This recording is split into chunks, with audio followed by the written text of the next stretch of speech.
రమణ మహర్షి గారి సజీవ గురులో మనం చెప్పుకుంటున్నాం కదా. ఈ ఆలోచనలు ఎవరికి సంబంధించాయనే ప్రశ్న ఉదయించినప్పుడు వ్యక్తి శ్రద్ధ ఆలోచనల నుంచి ఆలోచించే వాని మీదకు మళ్ళుతాయి. ఆ విధమైన సాధన సాగించిన కొద్ది మనసు అంతర్ముఖమై దాని మూలంలో మునిగి లయమైపోతుంది. ఈ ఆలోచనలు ఎవరికి సంబంధించాయి అని అడగమంటున్నారు. ఏవో ఆలోచనలు అయితే వస్తాయి కదా, ఆ ఆలోచనలు ఏదో శరీరానికి సంబంధించిందో బాహ్య ప్రపంచానికి సంబంధించిందో ఇంకోటి ఆలోచనలు అయితే రకరకాలు ఉంటాయి. కానీ ఇక్కడ స్వామి ఏమంటారంటే ఏం ఆలోచన వచ్చింది అనేది పక్కన పెట్టి అసలు ఆ ఆలోచన ఎవరికి సంబంధించింది కదా, ఎవరు అసలు ఆలోచన చేస్తున్నారు దాని గురించి ఆలోచించు అంటారనమాట. సో బయట వచ్చే ఆలోచనలన్నింటినీ పక్కకు తోసేసి దాని మూలాన్ని కనుక్కోమని చెప్తారు. ఇలా గనక మనం ఆలోచించుకుంటూ పోతే ఏమవుతుంది అంటున్నారు, మన ఆలోచన మీద నుంచి ఆలోచించే వాని మీదకి వెళ్తుంది అంటున్నారు. ఎప్పుడైతే మనము అంతర్ముఖం అవ్వాలి, ఎక్కడి నుంచి అది వస్తుంది అని గనక మనము శోధించడం మొదలు పెట్టాము అనుకుందాం. ఎప్పుడైతే మనకి వేళ్ళు అన్నామంటే ఆ పైన ఇంకా పువ్వులు ఆకులు ఇంకా అవన్నీ ఉండదు కదా, మనకెందుకు వెళ్తాం ఏంటి వేళ్ళు ఎక్కడి నుంచి ఉన్నాయని. అలాగా ఈ పైన మనకి ఆలోచనలు అవన్నీ కొమ్మలు లాంటివి ఆ పువ్వులు లాంటివి అనుకుంటే అది ఏంటి, ఎటువంటి ఆలోచనలు వస్తున్నాయి, మంచివా చెడ్డవా అవన్నీ పక్కన పడేసి ఫస్ట్ ఏమంటున్నారు, దాని మూలం కనుక్కోమంటున్నారు. దాని వేళ్ళు ఎక్కడున్నాయి, ఎక్కడి నుంచి వస్తుంది అది కనుక్కోమనగానే ఏమవుతుంది, మనము ఆలోచనలు ఏమొస్తున్నాయి పక్కన దోసి అసలు ఇది ఎక్కడికి వస్తుంది అని చెప్పి అప్పుడు మనం అంతర్ముఖం అవడం మొదలు పెడతాం అనమాట. ఇంకా ఆలోచించి లోపలికి వెళ్ళడము. ఆ తర్వాత ఏమవుతుంది, అంతర్ముఖమయ్యి మూలంలో మునిగి లయమైపోతాము అంటున్నారు. ఆలోచించే కొద్ది మనకి అర్థమవుతుంది ఈ ఆలోచనలు ఏవైతే ఉన్నాయో బాహ్య ప్రపంచానికి సంబంధించినవి అవన్నీ చెదారము, దాన్ని పట్టించుకోవాల్సిన అవసరం లేదు. దీనికన్నా బాగా అవసరమైంది, లేకపోతే అసలు మనం ఆలోచించాల్సింది, లేకపోతే ఆ ఆలోచన ఎక్కడి నుంచి వస్తుందో దాన్ని మనం కనుగొంటే కానీ మనం గమ్యం చేరమని మనకు అర్థమవుతుంది. అందుకని ఏం చేస్తాము, ఆలోచన మీద నుంచి మన దృష్టి మళ్ళించి మనం లోపలికి అంతర్ముఖమయ్యి ఆఖరికి అందులో ఆ మూలంలో మనము ములిగి ఆఖరికి లయమైపోతాము అని చెప్తున్నారు. అది ఆ విధంగా లయమై చైతన్య ధారతో సంబంధం కలిగి ఉండడం వలన మనసు శుద్ధమవుతుంది.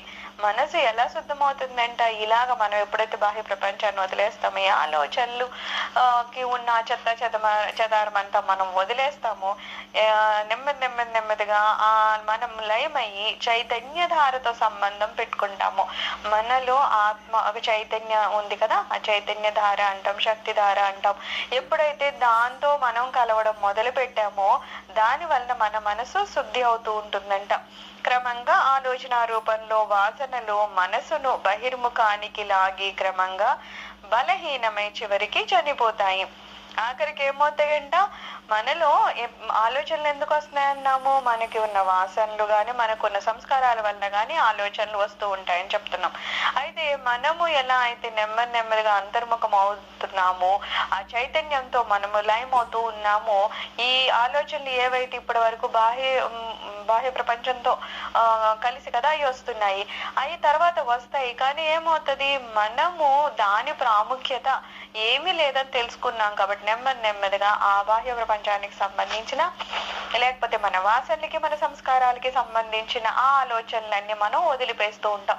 మనకి అర్థమవుతుంది అన్నమాట, అబ్బాయి ఆలోచన అవసరం లేదు, ఇది నాకు అవసరం లేదు, నేను నిజంగా సరి అయిన జీవనాన్ని గడపాలి అనుకుంటే ఇప్పుడు వరకు ఉన్న బాహ్య ప్రపంచంలో ఏదో వస్తువు, ఎవరో వ్యక్తి, లేకపోతే ఏవో సంబంధాలు, ఇంకా ఏవేవో కావాలని అనుకున్నాం. కానీ తర్వాత మనకి బాగా క్లియర్ గా అర్థమయ్యేది ఏంటంటే అవి కాదు మనకి ఇంపార్టెంట్, ఇవన్నీ వదిలేయాలి. ఎందుకంటే ఇవన్నీ అనాత్మతో సంబంధం కలిగి ఉన్నాయి.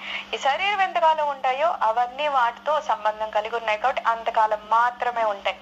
కానీ మనము నిజంగా అనాత్మ ఉన్నంతసేపే ఉంటామా, లేదు, మనము ఆత్మతో పాటు శాశ్వతంగా ఉండిపోతాం. కాబట్టి ఇప్పుడు ఆత్మకి సంబంధించిన దాన్ని గురించి మనం ఆలోచిస్తాము, దానిలో లయం అవడానికి ప్రయత్నిస్తాము, దానిలో లయమయ్యి మన సహజానంద స్థితి ఆ స్థితికి మనం చేరుకుంటాము. తప్పితే ఈ బాహ్య ప్రపంచానికి సంబంధించి ఇప్పటి వరకు దేనికైతే మన ప్రాముఖ్యత ఇచ్చుకుంటూ వచ్చామో, అమ్మో ఇది లేకపోతే ఎలాగా, ఈ వ్యక్తి లేకపోతే లేకపోతే ఎలాగా, ఈ సంబంధం లేకపోతే ఎలాగా అనుకునే మనము ఈ శరీరం అమ్మో ఇలా ఉండాలి అలా ఉండాలని చాలా శరీరం గురించి, శరీరానికి సంబంధించిన వాటి గురించి ఆలోచించే మనము ఎప్పుడైతే దీని ప్రాముఖ్యత అసలు లేదు, ఈ శరీరం అనేది ఎన్ని రోజులు ఉంటుందో మనకి తెలియదు, ఈ శరీరం మనకి ఇంపార్టెంట్ కాదు అని ఎప్పుడైతే చాలా క్లియర్గా అర్థమవుతుందో మన ఆలోచన ఏమవుతుందంట, నెమ్మదిగా దీనికి సంబంధించిన ఆలోచనల్ని తగ్గిస్తూ పోతాము. ఆఖరికి ఆ ఆలోచనలు నశించిపోతాయంట. అవి ఏమి కొంచెంగా వస్తూ పోతూ కాదు, అసలు మనం ఇంకా ఆఖరికి వాటికి ప్రిఫరెన్స్ ఇవ్వడం మానేస్తాం అనమాట. ఇంకా ప్రాముఖ్యత లేదు కాబట్టి అవి ఏమవుతాయి అంటున్నారు, చివరికి బలహీనమై చనిపోతాయి అంటున్నారు. ఇంకా ఆలోచనలు చనిపోతాయి. ఆలోచన రహితమైన స్థితి అంటాం కదా. మనము ఆత్మ సాక్షాత్కారం అంటే ఏమంటున్నాము, ఆలోచన రహిత స్థితి. మనసులో మనము, ఈ మనసు అంటే ఆలోచన సముదాయం అనమాట. ఆ ఆలోచన సముదాయము అంత మనసు లేని ఒక స్థితికి వెళ్ళిపోయి మనము మనలో ఉన్న ఆత్మ అనే ఆ చైతన్యంలో లీనమైపోయి మన సహజ స్థితి, మన సచిదానంద స్థితి, ఆ సహజ సిద్ధమైన ఆనంద స్థితి, అందులో లీనమైపోయి రమిస్తూ ఉంటాం అన్నమాట. అప్పుడు మిగిలి ఉండేది శుద్ధమైన మనస్సు ఒకటి. అందు పూర్వచిత్ స్వరూప వైభవం ప్రతిబింబిస్తుంది. ఇంకా ఈ బయటకు సంబంధించినవన్నీ వదిలేసాం కాబట్టి ఆఖరికి ఏం మిగులుతుంది అంటున్నారు, శుద్ధమైన మనసు. శుద్ధమైన మనస్సు అంటే ఇంకా అసలు ఎటువంటి వేరే రకమైన ఆలోచనలు లేకుండా, ఇప్పుడు చెప్పినట్టు అనాత్మ సంబంధించిన బహిర్ముఖమైన ఆలోచనలు అవన్నీ లేకుండా కేవలం మన దృష్టి దేని మీద ఉంటుంది, అంతర్ముఖం అవ్వాలని, మనలో ఉన్న సచ్చిదానందాన్ని గ్రహించాలని ఉంటుంది. అప్పుడు ఏమంటున్నారు, ఎప్పుడైతే మనసు శుద్ధమవుతుందో, ఎప్పుడైతే మనం అంతర్ముఖం అవుతామో అక్కడ పూర్వచిత స్వరూప వైభవం ప్రతిబింబిస్తుంది. పూర్వచిత అని ఎందుకు అనుకున్నారు, ఎందుకంటే నిజానికి మనలో ఆ చైతన్యం ముందే ఉంది. కాకపోతే తర్వాత మనము ఈ బాహ్య ప్రపంచంలోకి వచ్చాక, ఈ ప్రపంచంలో పడ్డాక, ఈ బాహ్య ప్రపంచానికి సంబంధించిన ఏవో విషయాలు కానీ, మన పూర్వజన్మ వాసనలు అవని, ఈ జన్మలో ఉన్న సంస్కారాలు అవని, మనం ఎక్కడున్నామో ఆ పరిస్థితులు, ఆ వ్యక్తుల ప్రభావం అవని, మనకి మనలో ఉన్న ఆత్మస్వరూపమైన ఆ భగవంతుడిని చూడకుండా అడ్డు తెరలాగా ఒక మాయ కప్పేసి ఉందన్నమాట. ఎప్పుడైతే మనము తెలుసుకోవడం మొదలు పెట్టామో, ఎప్పుడైతే ఈ బాహ్య ప్రపంచానికి ప్రాముఖ్యత ఇవ్వడం మానేసామో, అప్పుడేమవుతాం, మనము అంతర్ముఖమయ్యి మనలోనే ఉన్న ఆ బ్రహ్మను తెలుసుకుంటాము. తెలుసుకోవడం అంటే అందులో ఉన్న ఆనంద స్థితిలో ములుగుతాం. స్వామి అన్నట్టు ఒక ప్రవాహం లాగా ఉంటుంది ఆనందం. ఆ ఆనందంలో కేవలం మనం రమిస్తూ ఉంటాం. అప్పుడు మనకు అర్థమవుతుంది ఎంత కష్టపడ్డాము, ఏదో కాసి ఎంత సంతోషం కావాలంటే ఆ బాహ్య ప్రపంచంలో ఏదో వస్తువు కావాలి, ఏదో డబ్బులు కావాలి, ఎవరో వ్యక్తి మాట్లాడాలి, ఎక్కడికో ఏదో చోటకి తిరగాలి, ఎన్ని అనుకున్నాము. కానీ ఎప్పుడైతే జ్ఞానికి జ్ఞానం వస్తుందో, ఎప్పుడైతే భగవంతుడే గురువు రూపంలో మనల్ని అనుగ్రహించడానికి వచ్చి మనకి ఉన్న ఆ జ్ఞానాన్ని తొలగించి జ్ఞానాన్ని ఇస్తారో, అప్పుడు మనకేమర్థమవుతుంది, అనవసరమైన పరుగులు మనము బయట వైపుకి బాహ్య ప్రపంచం వరకు పరిగెట్టాము. ఇప్పుడు మనకి తెలిసి వెనక్కి వచ్చి అంతర్ముఖమయ్యి ఎప్పుడైతే మనలో మనము లీనమైపోతామో అప్పుడు సచ్చిదానంద స్థితి, సహజమైన ఆనంద ప్రవాహము, అందులో మనము మునకలేస్తామన్నమాట. రమణుని పద్ధతికి ఆత్మ విచారణం అని పేరు. ఈయన పద్ధతిని ఏమంటాము, ఆత్మ విచారణ అంటాము. ఎప్పుడు ఆత్మ గురించి మాత్రమే విచారణ చేస్తూ ఉంటాము. ఇక్కడేమి పూజలు పునస్కారాలు ఇంకోటి అంటే బాహ్య పరంగా చేతులతో కానీ అదే కర్మలు చేయడం కానీ అలాగా కనిపించేవి ఏమీ ఉండవు. ఇక్కడ అంతా ఏముంటుంది, ఆత్మ విచారణ ఉంటుంది. మనలో ఉన్న ఆత్మని ఎలా తెలుసుకోవాలి, ఎవరున్నారు, ఆత్మ రూపంలో ఎవరున్నారు, ఆత్మని ఎలా చేరాలి, చేరితే ఏమవుతుంది, ఇవన్నీ మనం ఎప్పుడు విచారణ చేస్తూ ఉంటాం అన్నమాట. అందుకని ఈ స్వామి వారి మార్గాన్ని మనం ఏమంటామంట, ఆత్మ విచారణ అని అంటామంట. ఎందుకంటే మన గురించి మనం ఏమనుకుంటున్నామో అది తెలుసుకోవడము. మన గురించి అంటే నిన్నటి వరకు ఏమనుకున్నాను, ఏ శరీరం ఏదుందో, అనాత్మ ఏదుందో అది నేను అనుకున్నాను. తర్వాత ఏమర్థమైంది, ఈ శరీరం కాదు, నేను అంటే నాలో ఉన్న ఆత్మే నేను అని తర్వాత తెలుసుకుంటాం. తెలుసుకునేటట్లు మనకి ఆ గురువులు ఉపదేశం ఇస్తూ ఉంటారు. వాళ్ళు నెమ్మదిగా ఈ మాయ అనే ఆ దుమ్ముని తొలగిస్తూ ఉంటారు. ఎప్పుడైతే ఆ మాయ అనే పొర, ఆ దుమ్ము అనేది మన నుంచి పోతుందో అప్పుడు మన నిజ స్వరూపము అంటే నేను అంటే ఏంటో అప్పుడు మనం తెలుసుకుంటాం. అప్పటి వరకు అనాత్మే నేను అనే భ్రమలో ఉంటాము. అది చాలా సులభము, సహజము, సామాన్యము, సూటైన మార్గము. అయితే స్వామివారి మార్గం ఏమైనా చాలా కష్టతరమా, లేకపోతే ఏమైనా అర్థం కాకుండా ఉంటుందా, లేకపోతే ఏమైనా చాలా రకరకాల కష్టాలు పడ్డమో, ఎక్కడికెక్కడికో వెళ్ళడం, ఇవన్నీ చేయాలంటే అలా ఏమీ లేదు. సూటిగా ఉంటుంది, సులభంగా ఉంటుంది, సహజంగా ఉంటుంది, సామాన్యమైన మార్గము అని చెప్తున్నారు స్వామివారి మార్గము. మనసును మూలంలో అనుగటానికి, మనోనిగ్రహానికి అది అనుకూలమైన శక్తివంతమైన మార్గము.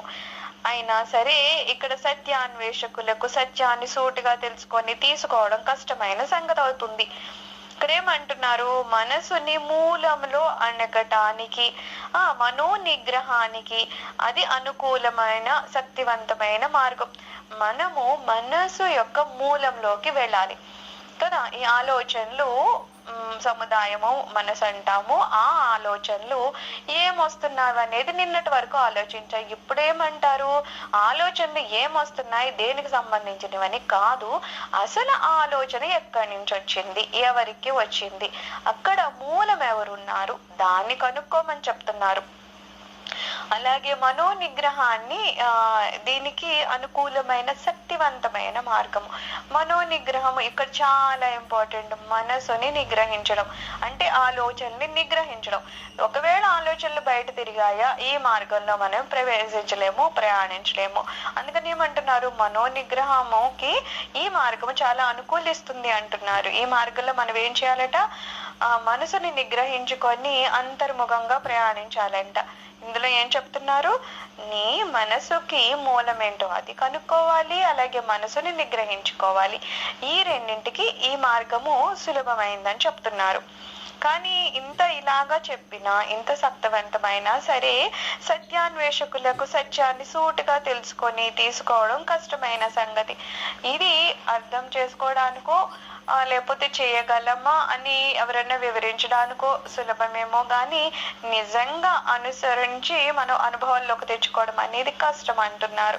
ఎందుకంటే మనసుని నిలబెట్టాలి కదా. మనసుని ఏదో గాలిని చేత్తో పట్టుకోవడము, నీళ్ళని చేత్తో పట్టుకోవడం ఎంత కష్టం అయిపోతుందో అలాగా మనసుని కూడా మనము కట్టి దాన్ని నిగ్రహించడం అనేది చాలా కష్టం. కాబట్టి ఈ మార్గము ఎందుకు సత్యాన్వేషులకి కష్టం అవుతుంది అంటే ఇక్కడ మనసుని మనం ప్రాధాన్యత ఇస్తున్నాము. మనసు ఎటువంటి ఆలోచనలు లేకున్నా ఆ స్థితిలో ఉండేటట్లు మనసుని నిగ్రహించడము, ఆ మనసుని అంతర్ముఖం చేయడము ఇలా చేస్తున్నాము. కానీ మనసుని పట్టుకోవడం అంత ఈజీయా కాదు కదా. అందుకని ఈ మార్గం కష్టం అవుతుంది అంటున్నారు. అయినప్పటికీ దాని ప్రాముఖ్యతను అనుమానించే ప్రశ్నలు వేయవచ్చును. ఇంత ఇది ప్రాముఖ్యత అన్నా సరే ప్రతి దానికి అనుమానించే వాళ్ళు ఉంటారు కదా. చెడు దానికన్నా మంచి వాటికైతే ఇంకా ఎక్కువ అనుమానాలు, ఇంకా ఎక్కువ ప్రశ్నలు, ఇంకా ఎక్కువ వ్యతిరేకత వస్తుంది అనమాట. అలాగా ఈ స్వామి వారు ఇంత తేలికగా లేకపోతే సులభంగా లేకపోతే సూటిగా చెప్పుతున్నా సరే ఇలా వెళితే నువ్వు నీ ఆత్మని అంటే ఆ పరమాత్మని చేరుకుంటావు, నీ సహజ స్థితిని చేరుకుంటావు, నీ సహజ ఆనంద స్థితిలో నువ్వు ములిగి రమిస్తావు, ఎంతో ఆనందమైన అసహజ స్థితిని నువ్వు అనుభవిస్తావు అని స్వామి చెప్పిన ఇందులో ఇంకా చాలా మందికి చాలా అనుమానాలు వస్తూ ఉంటాయంట. అలాంటి వారికి రమణుడు చెప్పారు, ఎందరో సాధకులు వారు పారంపర్యంగా సంతరించుకొని సంసారాల నుండి విమోచన పొందారు కనుక దాన్ని నమ్మి విశ్వసించండి. అయితే ఏమంటున్నారు, ఇది నిజంగా ఎవరైనా అనుభవంలోకి తెచ్చుకుంటే గనక ఆ తర్వాత వాళ్ళట మళ్ళీ ఈ ప్రపంచం జోలికి పోరట, సంసారాల్లోకి ప్రపంచం జోలికి పోరట. ఎందుకంటే ఆ ప్రపంచంలో దొరికింది, ఆ సంసారాల్లో దొరికింది, ఈ అనాత్మతో సంబంధం పెట్టుకొని మనం ఏదైనా అనుభవిస్తే అక్కడ కూడా దొరకని ఆ సంతోషము మనకి ఈ అంతర్ముఖం అవడంలో, మనలో ఉన్న ఆత్మలో రమించడంలో అంత సహజమైన ఆనంద స్థితిని మనం పొందుతాం. ఎవరైతే ఆ అనుభూతిని చెందారో ఆ తర్వాత మళ్ళా వారు సంసారంలోకి వెనక్కి వెళ్ళలేదు, ఆ బంధాల్లో వాళ్ళు పడడం లేదు. అక్కడ ఉన్న ఆ సుఖం కన్నా ఇక్కడ ఉన్న సుఖం చాలా ఎక్కువ అని వాళ్ళ అనుభవంలోకి తెచ్చుకున్నారు. అందుకని ఏమంటున్నారు, ఎవరైతే ఎవరైతే అది సాధించారో వాళ్ళు మళ్ళా తిరిగి వెళ్ళలేదు, అందుకని దీన్ని నమ్మండి అని చెప్తున్నారు. వారు విశ్వసించారు గనక అందు సఫలయ్యారు. అయితే ఏమంటున్నారు, ఎవరైనా సఫలమయ్యారంటే ఫస్ట్ ఏమంటున్నారు, విశ్వసించారు కాబట్టి. ఏదైనా సరే, ఏదైనా మనకి నమ్మకం ఉంటేనే అది సాధించగలుగుతాం. మనకి ముందే నమ్మకం లేకపోతే అది సాధించగలిగేదైనా సరే మేము సాధించలేమని ముందే మనం చెప్పేస్తాం. అందుకని ఏమంటున్నారు, ఇక్కడ ఎవరైతే ఈ సాధనలో అంతర్ముఖమయ్యారో, దాన్ని సాధించారో, ఆ అంతర్ముఖంలోని ఆ సహజానంద స్థితిని వాళ్ళు రమించగలిగారో అలాంటి వాళ్ళట ముందు వాళ్ళకి పూర్తి విశ్వాసం ఉందట ఆ సాధన మీద. అందుకని వాళ్ళు సాధన చేసి దాంట్లో సఫలయ్యారని చెప్తున్నారు. ఆలోచించి వానిపై పూర్తి శ్రద్ధ కేంద్రీకరించడం వలన ఎటువంటి ఆలోచన తరంగాలనైనా అణచవచ్చు. అయితే మనని ఏమంటున్నారు, మామూలుగా అయితే ఆలోచనలు రకరకాలు వస్తాయి. నువ్వు ఏ రకమైన ఆలోచన వచ్చిందో వాటి మీద ధ్యాస పెడితే నీ మనసు ఇంకా ఇంకా ఇంకా ఇంకా చంచలం అయిపోతుంది. కానీ అలా ఆలోచనలు వచ్చినప్పుడు ఆలోచనల మీద కాకుండా ఎవరైతే ఆలోచిస్తున్నారో అది ఎక్కడి నుంచి వస్తుంది, ఎవరు ఆలోచిస్తున్నారు అని కనుక మనము ఆలోచనకి మూలానికి క్రిందకి వెళ్ళి నెతకడం మొదలు పెట్టామంటే అప్పుడేమంటున్నారు, ఈ పైన ఆలోచనల గురించి మనం వదిలేసి అక్కడ నిజానికి ఎవరికి వచ్చిందా అనే దాని మీద మనము శ్రద్ధ కేంద్రీకరిస్తామన్నమాట. అప్పుడు ఏమవుతుందంట, ఎటువంటి ఆలోచన తరంగాలైనా అణచిపోతాయి. ఎందుకంటే మన ధ్యాస అంతా ఎక్కడుంది, దాని మూలం మీద ఉంది. మనము క్రింద ఎక్కడి నుంచి వస్తుంది దాని మీద ధ్యాస పెడుతున్నాం తప్పితే ఏ ఆలోచన వస్తుంది అనే దాని మీద మనం ధ్యాస పెట్టడం లేదు. ఆలోచనలు ప్రతి క్షణం వస్తాయి కదా, అది ఇది అది ఇదని మనం వినాలే కానీ బోళ్ళని మనసు కబుర్లు చెప్తూనే ఉంటుంది. కానీ మనం ఇక్కడ ఏం చేస్తున్నాము, ఆలోచనల మీద ధ్యాస పెట్టడం లేదు. అది ఏం కావాలంటున్నానో లేకపోతే అది ఎక్కడికి వెళ్ళాలంటున్నానో ఈ విషయాల మీద మనకి ఎటువంటి ఇంట్రెస్ట్ లేదు, దాని వల్ల ఎటువంటి లాభము లేదనే విషయం కూడా మనకి తెలిసింది. కాబట్టి మన కాన్సన్ట్రేషన్ ఇప్పుడు ఎక్కడికి వెళ్తుంది, అది ఎవరికి వస్తుంది, నాలో ఏముంది, నేను అనే నేను అసలు ఎవరిని, దీని మీద మనం కాన్సన్ట్రేట్ చేసి ఏం చేస్తామంట, ఆలోచనలన్నింటినీ బయట వదిలేసి దాన్ని పట్టించుకోకుండా దాని మూలమైన ఆత్మ వైపుకి మనం ప్రయాణం చేస్తామంట. ఈ విధంగా వ్యక్తి వాటి నుంచి విమోచన పొందుతాడు. ఆలోచనలకు ప్రాముఖ్యత ఇవ్వడం పూర్తిగా తగ్గించడం ద్వారా క్రమంగా మనసు ఆలోచనలు లేని శూన్య స్థితికి చేరుతుంది. ముందేంటి ఆలోచనలు అయితే వస్తాయి, ఎందుకంటే మనము ఏదో ఈ జన్మలోన ఎన్నో జన్మల నుంచి మనసుకు ఒకలా అలవాటు చేసాం. ఎన్ని రకాల ఆలోచనలు వస్తాయి, వచ్చిన ప్రతి ఆలోచనని మనమేమి ప్రతిదాన్ని మనం చేసే అనుభవాల్లోకి తెచ్చుకుంటామని ఏముండదు. అది చెప్పే ప్రతి ఆలోచనని ఏదో మనం పాటిస్తామని ఏముండదు. కానీ ఎన్నో ఆలోచనలు వచ్చేస్తాయి, ఇది చెయ్యాలి అది చెయ్యొద్దు, వాళ్ళు అలాగా వీళ్ళు ఇలాగా, మన మంచోళ్ళు వీళ్ళు చెట్టోళ్ళు ఏదేదేదో చెప్పేస్తూ ఉంటుంది. మనం అలా వింటూ ఉంటాం, ఎందుకంటే మనకి అలా అలవాటు అయిపోయింది. ఈ జన్మలో కాదు ఎన్ని జన్మల నుంచో అలా మనకి వాసనలు అలవాటు అయిపోయి. అందుకని ఏమంటున్నారు, ఆలోచనలు రకరకాలుగా ఆలోచనలు చేస్తూ ఉన్నాయి. అయితే ఎప్పుడైతే మనము ఆలోచనల గురించి పట్టించుకోవడం మానేసామో అప్పుడు ఏమవుతాయి అంటున్నారు, ఆలోచనలు కూడా తగ్గిపోతాయి అంటున్నారు. మనము ఇప్పుడు ఎవరికన్నా ప్రిఫరెన్స్ ఎక్కువ ఇస్తున్నాము, రోజు వస్తారు గంటల గంటలు మాట్లాడతారు. నెమ్మదిగా మనకు అర్థమైంది బాహ్య ప్రపంచంలో ఎక్కువ మనము టైం స్పెండ్ చేయకూడదు, ఎక్కువ మాట్లాడాలి అవి చేయకూడదని మనం నెమ్మదిగా మాటలు తగ్గిస్తే వాళ్ళు కొంచెం మాటలు తగ్గిస్తారు, ఆ తర్వాత మొత్తానికి వాళ్ళు రావడం మానేస్తారు. అలాగా ఎలా అయితే మనం మనుషులతో కూడా సంబంధాలు తెంచుకుంటూ తగ్గిపోతాయో అలాగా ఆలోచనలకు కూడా మనం ప్రాముఖ్యత ఇవ్వడం మానేస్తే ఏమవుతాయట, ఆలోచనలు కూడా తగ్గిపోతాయట. ఎలా తగ్గిపోతాయి, ఆఖరికి ఆలోచనలు చనిపోతాయి అంటున్నారు. అలాంటి స్థితికి వెళ్ళిపోతామంట.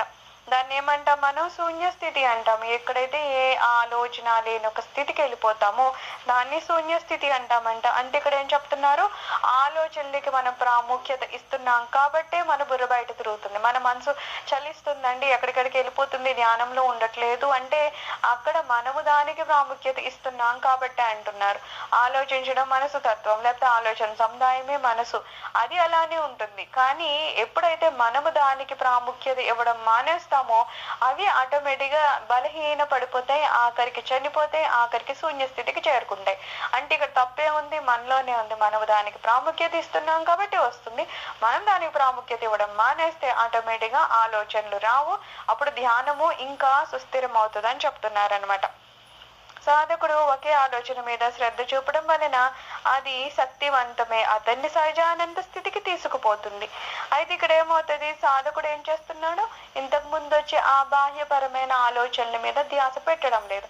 అతని ధ్యాస అంతా ఇప్పుడు ఎక్కడుంది, ఆత్మ విచారణ మీద, ఆత్మ మీద, అంతర్ముఖం అవడం మీద, మనలో ఉన్న నేనులో లీనం అవడం మీద, దీని మీద మన ధ్యాస ఉంది. కాబట్టి ఏమవుతుందంటున్నారు, ఆ శ్రద్ధ అతి శక్తివంతమే అతన్ని సహజానంద స్థితికి తీసుకుపోతుంది. నెమ్మదిగా మనము బయటవన్నీ వదిలేస్తున్నాం, అంతర్ముఖం అవుతున్నాం, మనలో ఉన్న ఆ ఆత్మతో మనం రమించడానికి ప్రయత్నాలు చేస్తున్నాం.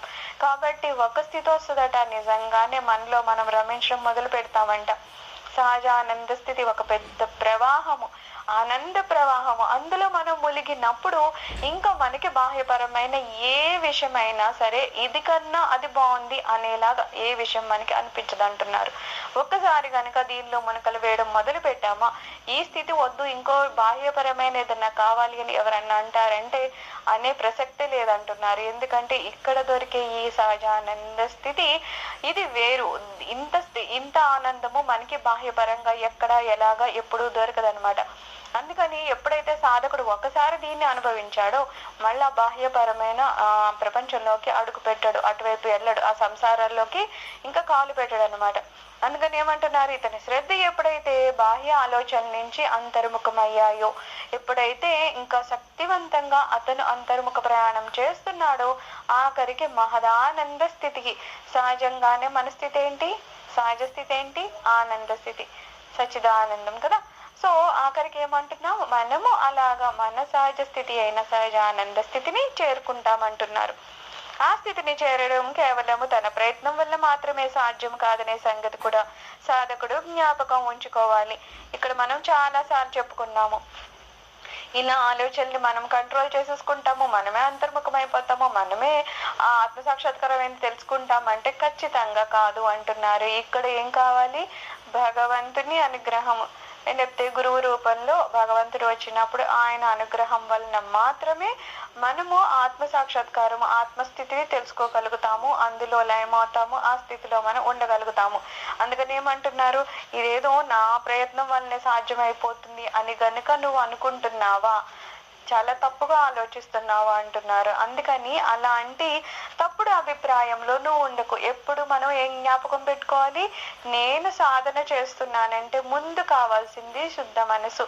ఎప్పుడు వరకు మనసు శుద్ధిగా అవ్వదు అప్పుడు వరకు ఆలోచనలు ఆగవు. ఎప్పుడు వరకు మనసు చంచలంగా ఉంది, ఏవో తప్పుగా ఆలోచిస్తుంది, తప్పుగా ఏవేవో కావాలని కోరుకుంటుంది, బాహ్య ప్రపంచంలోనే తిరుగుతుంది అన్నంతసేపు మనసు శుద్ధి అవ్వదు. మనసు శుద్ధి అవ్వాలి అంటే ముందు ఆ బాహ్య ప్రపంచానికి సంబంధం నుంచి మనకు వెనక్కి రావాలి.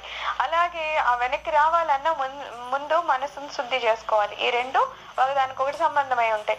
ఎప్పుడైతే నువ్వు మనసును శుద్ధి చేసుకున్నావో మనకి ఆ భగవంతుని అనుగ్రహము, లేకపోతే గురువు రూపంలో ఉన్న భగవంతుని అనుగ్రహము మన మీద పడి అప్పుడు మన మనసులు మన కంట్రోల్ అయ్యేటట్టు. ఇక్కడ ఏమంటారు, మనసుని ముందు నువ్వు కంట్రోల్ చేసుకోవాలంటారు కదా.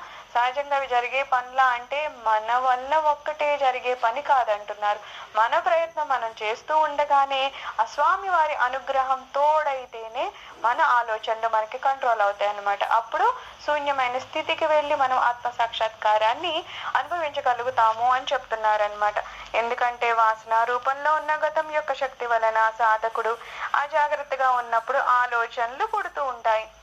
ఎందుకు అక్కడ మనకి ఆ స్వామివారి అనుగ్రహం కావాలి అంటే సహజంగా మనం మరి ఇప్పుడిప్పుడు పుట్టడమో ఇప్పుడిప్పుడే మన జన్మ కాదు కదా, ఎన్ని జన్మల నుంచో ఉంది.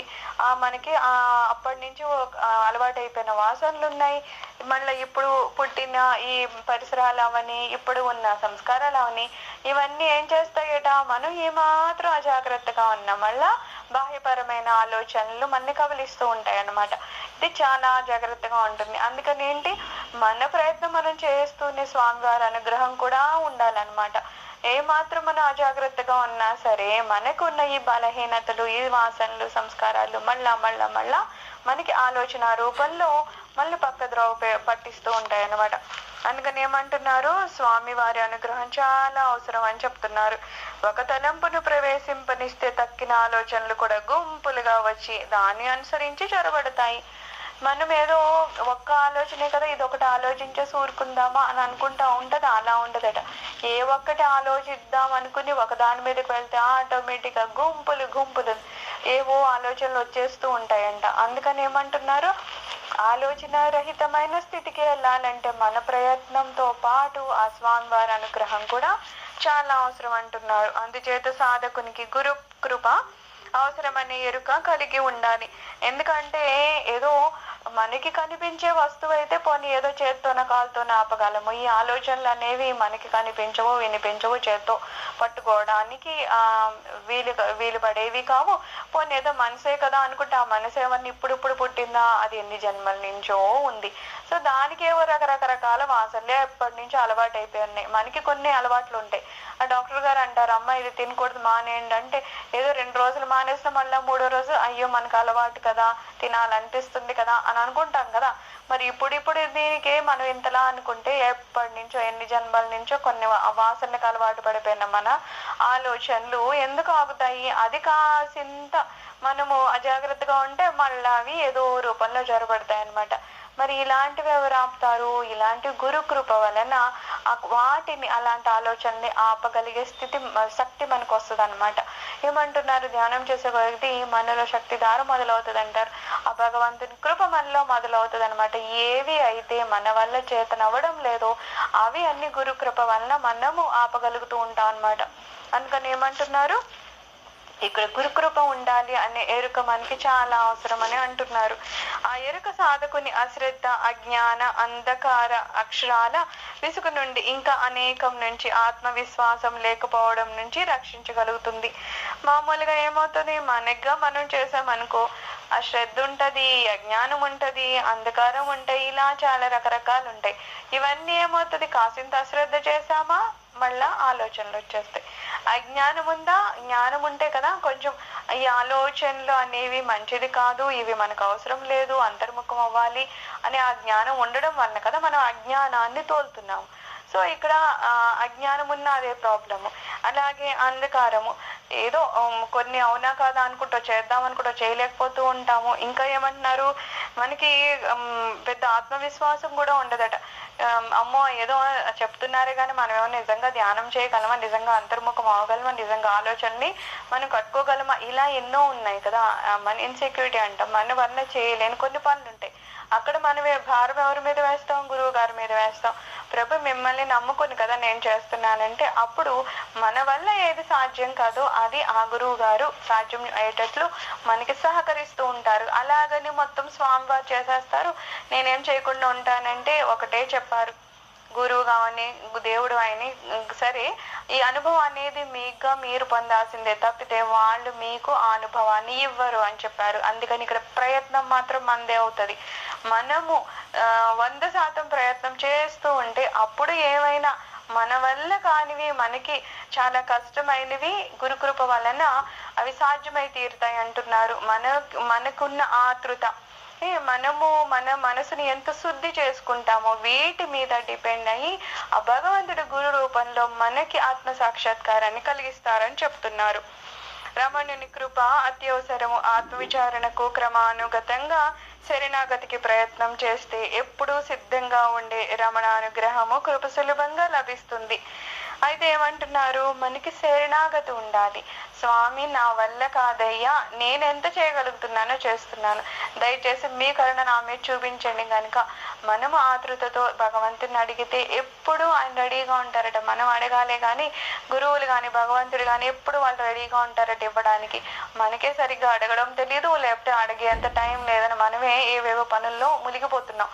ఏంటంటే ఈ బాహ్య ప్రపంచం చాలా ఇంపార్టెంట్, ఈ శరీరం ఇంపార్టెంట్, దీని వెంట పడి మనము కనీసం శరణాగతి కూడా కోరడం లేదు. కానీ నిజంగా మనం ఆతృతతో స్వామి నేను సర్వస్వ శరణాగతి కోరుతున్నాను, నాకు నా గమ్యాన్ని చేర్చండి, నాకు ఆత్మ సాక్షాత్కారం అనే అనుభవాన్ని ఇవ్వండి అని కనుక మనం కోరుకుంటే ఏమంటున్నారు, రమణులు ఎప్పుడు ఆయన రెడీగానే ఉంటారట.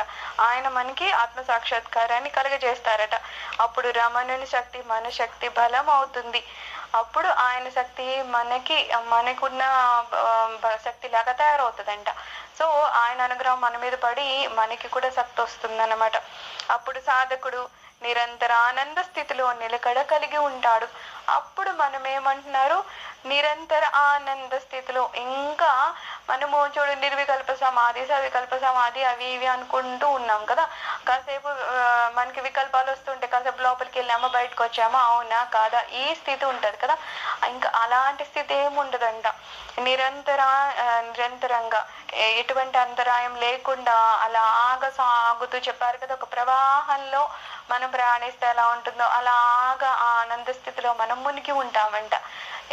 మనం ఎప్పుడైతే సర్వస్వ శరణాగతి అని ఆ రమణను కోరుకుంటామో, ఎప్పుడైతే ఆయన అనుగ్రహం మన మీద పడుతుందో అప్పుడు మన సహజ సిద్ధి అయిన సహజ ఆనంద స్థితిలో మనము ఉండి రమిస్తామన్నమాట. సర్వం శ్రీరమణ చరణ అరవిందార్పణమస్తు.